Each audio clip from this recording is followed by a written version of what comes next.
Welcome to Risk Matters, the insurance podcast brought to you by DWF and your global guide to the latest trends and issues in the insurance and reinsurance industry.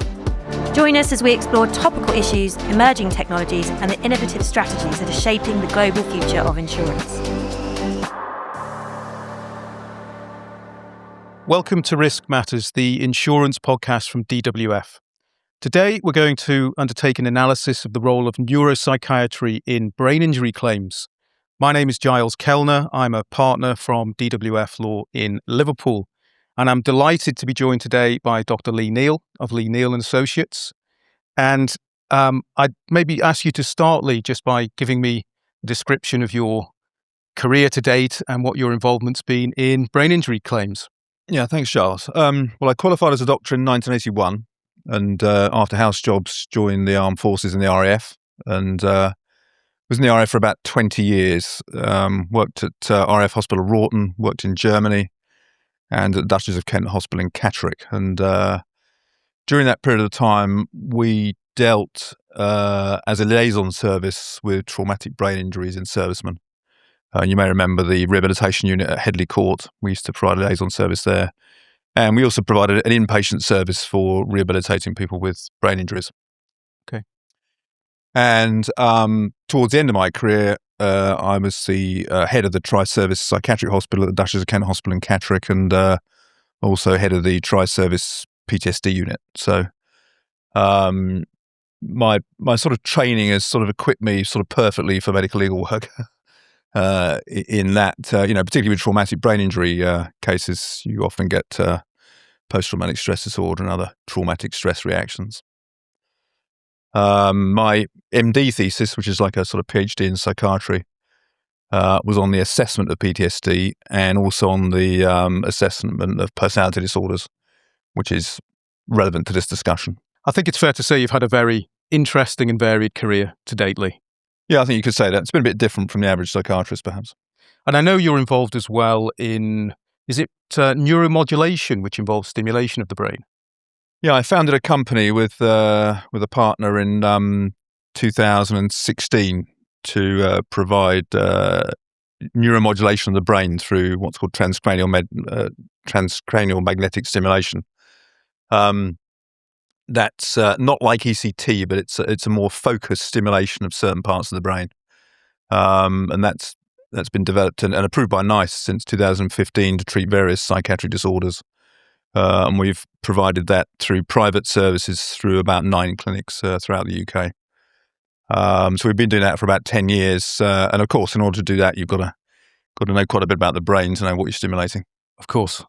Okay, so Leigh, we've been working together for a number of years now. And I think we've discussed, possibly over the last couple of years, how difficult it seems to be to find a neuropsychiatric expert witness in brain injury cases. And I cover a wide variety of those claims, subtle brain injuries, right up to the most severe brain injury cases. As I understand it, there isn't a large cohort of neuropsychiatrists within the UK. And of course, there's even a smaller cohort that actually undertake medico-legal expert witness work, which got you and I thinking about actually what is the role of a neuropsychiatrist and what does that neuro element bring to traumatic brain injury cases. From my perspective, I'd like to understand, I'm sure the audience would be interested, what is the training that a neuropsychiatrist undergoes and what is the accreditation?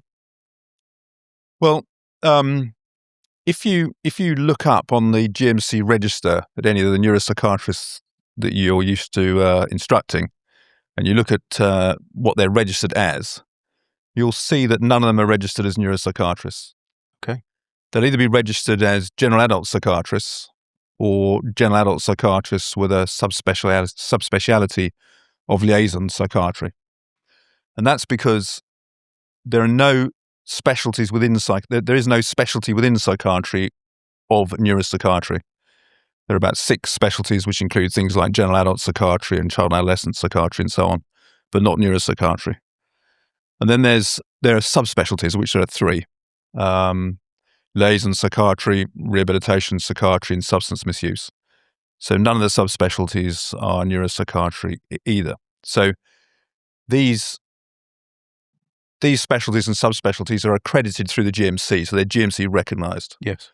And in order to have a GMC accreditation, you have to follow through a formal, determined pattern of training to get accredited. So to be a liaison psychiatrist, you may have to do a year or two of liaison psychiatry. But because there is no formal accreditation for neuropsychiatry, there's no formal accreditation pathway. So you might say, well, there are neuropsychiatrists in the NHS, there are neuropsychiatrists doing jobs. How do they get appointed? So if you look at the adverts for neuropsychiatrists, you would expect there to be on there some kind of requests for a certain amount of training.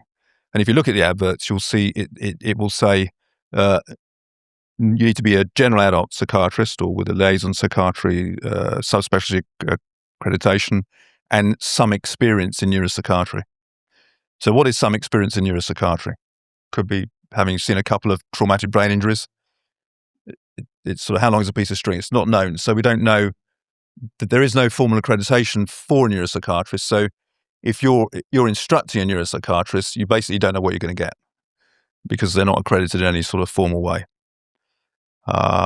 So that describes how you become a neuropsychiatrist. Now, if you look at my training, I did 10, 15 years of dealing with traumatic brain injuries in the armed forces.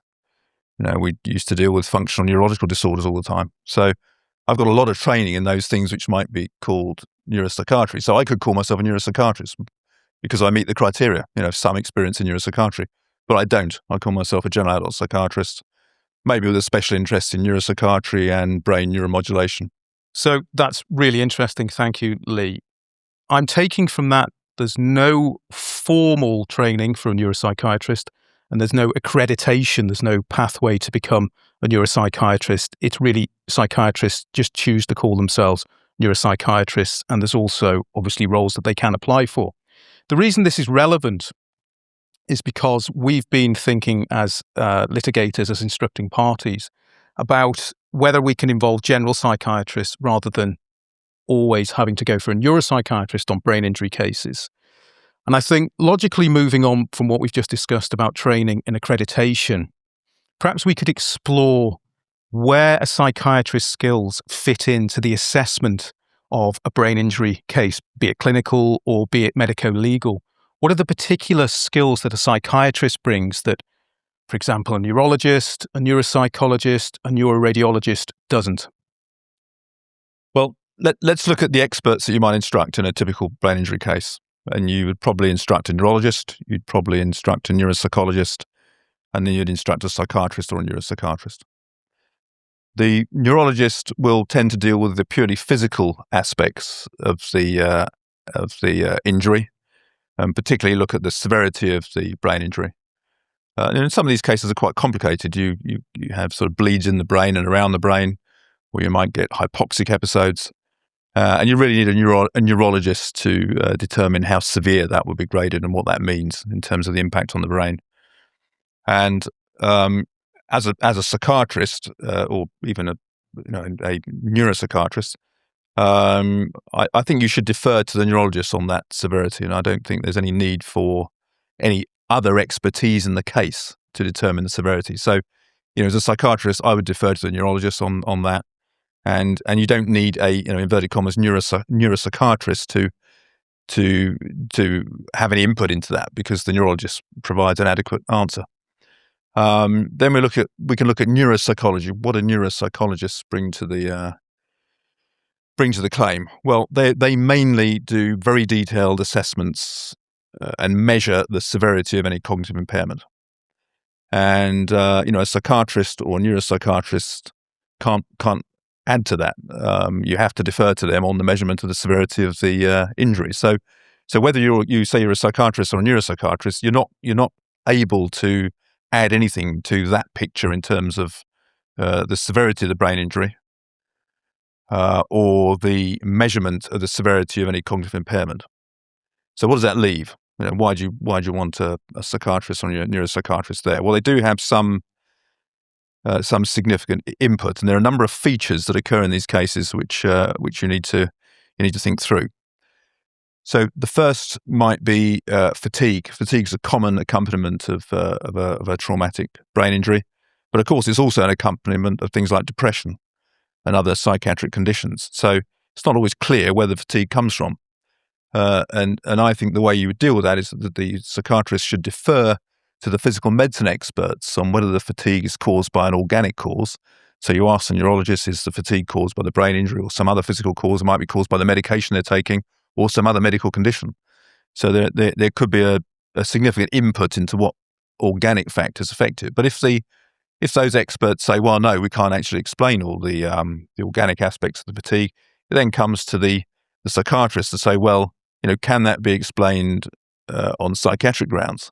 And that's where your expertise comes in. And I think that's that has an important input into that has an important input into many claims, because fatigue can be a psychiatric condition, or it could be something like a somatic symptom disorder for which you need psychiatric expertise in terms of treatment and management.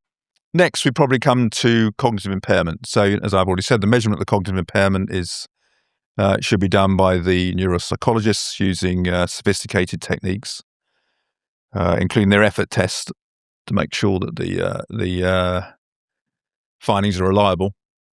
And as a psychiatrist or neuropsychiatrist, you don't have any input into that; you have to defer to them. But they could say, well, look, we do have evidence of significant cognitive impairment, but it's not explained by the severity of the injury.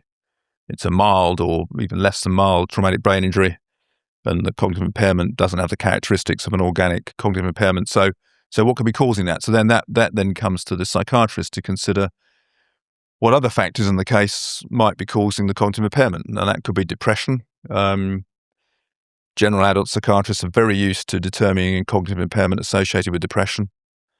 So there's no reason why they can't give an opinion on that. If there's no obvious psychiatric cause, for example, there's no depression, no other condition like PTSD which might explain it, then you come to things like functional cognitive impairment, which is a new ICD-11 categorization. And in order to make that diagnosis, you have to show that there's some inconsistency, some internal inconsistency in the presentation of the symptoms, and that it's not explained by any other psychiatric disorder. So, for example, if there's comorbid depression there, you wouldn't say they've got a functional cognitive impairment. So, yes. And a functional cognitive impairment is a bit like a somatic symptom disorder, so it's treated in the same way and tends to have a good prognosis. But those are features that that a general adult psychiatrist should know about. You don't need any special training in neurology to give that sort of opinion. So just to summarize that, really interesting to understand what your role is. And your view would be that a general adult psychiatrist can explore those elements and provide an opinion, and doesn't need the title of neuro in front of their label in order to make that analysis. I think the key thing is that the kind of experience that a general adult psychiatrist has equips them to deal with those issues that I've just dealt with. So the two we've just dealt with are fatigue and cognitive impairment. Yeah. Those features, as they occur within general adult psychiatry, are, well, in my opinion, within the remit of a general psychiatrist. The third common feature of traumatic brain injuries is personality change, and that commonly occurs, and it's commonly something that as a psychiatric expert you're asked to comment on. Now, the assessment of personality disorder is well within the remit of any general adult psychiatrist, something that we do all the time. And so to determine a personality change in someone who has a brain injury should be very easy for a psychiatrist. The definition of a personality change is a persistent, enduring change in the way the person thinks or behaves, caused by the traumatic brain injury, and represents a change from what they were before. But not only do you need to be able to determine what the change has been, but you also may have to determine what existed before. So, for example, with a borderline personality disorder patient who then gets a brain injury, it's quite a common association. You need to look at not only what personality disorder they had before, but how that's changed afterwards. It can be very complicated, and is a feature or a condition which is well within the remit of an experienced general adult psychiatrist. And so I don't see why you need any special neurology experience to assess personality disorder.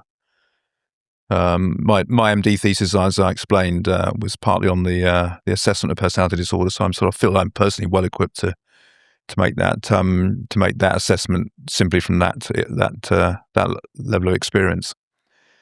The fourth condition which is worth considering is psychosis. I've dealt with a number of traumatic brain injuries where the person develops a psychosis, often schizophrenia, afterwards. Which and it becomes a big feature of the case. Was the psychosis caused by the traumatic brain injury? Now, a psychosis can be caused by a traumatic brain injury, but they often aren't. It's more often the case that the person would have developed the psychotic episode in any event absent the accident. And so you need to know, as a psychiatrist, you need to be experienced in the management of psychosis, which, all general adult psychiatrists are. I mean, it's sort of bread and butter for a general adult psychiatrist to deal with things like, psychosis in bipolar disorder or schizophrenia. So determining causation in a brain injury should be well within the remit of a general adult psychiatrist. So those are probably the main symptoms and conditions you get associated with a traumatic brain injury that are outside the areas of organic injury, which is the area of neurology, and cognitive impairment measurement, which is the area for neuropsychologists. And I think that as a general adult psychiatrist, as long as you go into these cases deferring appropriately to the neurologists and deferring appropriately to the neuropsychologists, and not getting involved in those areas which you shouldn't get involved in, but just dealing with those areas that I've just described, those 4 areas, I don't see why a general adult psychiatrist shouldn't be seen to have sufficient experience to give evidence in these cases. Okay, thank you, Leigh. That's really interesting to hear how a psychiatrist would approach the various issues that arise in a traumatic brain injury case. So in terms of treatment, is there anything that a neuropsychiatrist brings to these cases that a general psychiatrist doesn't? Well, that's an important consideration. So let's look at when people are rehabilitated after a traumatic brain injury, what input they have. So they may have input from a rehabilitation physician to deal with a lot of the medical aspects of the case. They may have a neurologist involved in case they develop any complications like epilepsy. They'll have a physiotherapist involved for mobility issues. They'll have a speech and language therapist involved to help with any speech difficulties which have occurred from the brain injury. They'll have a neuropsychologist involved to deal with the cognitive impairment and deal with any psychological issues which require psychological treatment. For example, if the person becomes depressed because of the injury, an important part of the management is, say, CBT or EMDR for PTSD, which is associated with it. So what does the psychiatrist or neuropsychiatrist bring to the table? Well, it basically is limited to the prescription of antidepressants. Yes. So you have to know which antidepressants to prescribe, or maybe which antipsychotics to prescribe in a patient who has a traumatic brain injury, because you don't want to cause any interaction with the other features of the case, like sedation or something like that. But if you think about it, general psychiatrists treat patients with all sorts of medical conditions. So people who have cardiac problems, heart attacks, or heart problems, you have to know which drugs to prescribe safely, because you can make the heart condition worse.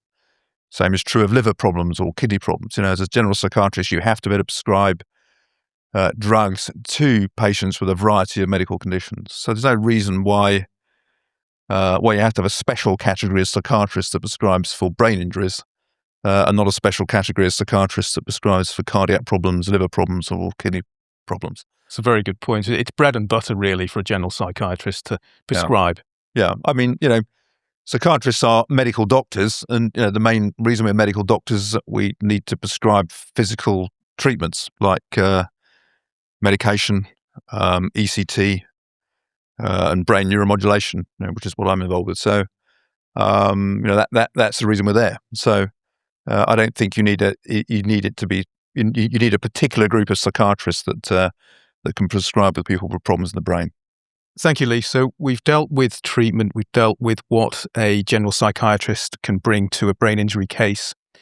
From my perspective as a litigator and for anybody involved in instructing experts in the litigation process, I think there's probably been a nervousness, a reluctance to look at general psychiatrists in place of neuropsychiatrists on the basis that we might fear they would be on an unequal footing if the other party does have a neuropsychiatrist.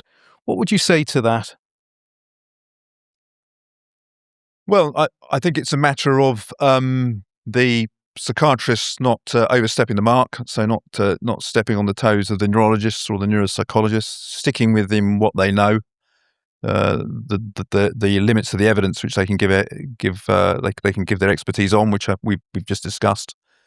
And I think if you're dealing with things like fatigue,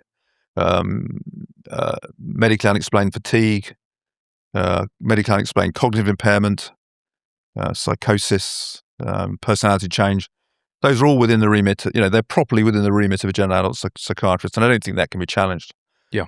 I think most, nearly all general adult psychiatrists will have come across patients with brain injuries in the course of their careers. So it's just course of a normal career, you come across everything. So you're bound to come across people with traumatic brain injuries. So everybody's got some experience of dealing with them. Yes. I don't think that can be, if it's looked at very critically and in detail, I don't think it can be legitimately challenged. So as with any expert witness and their discipline, it's making sure that they stay within their expertise.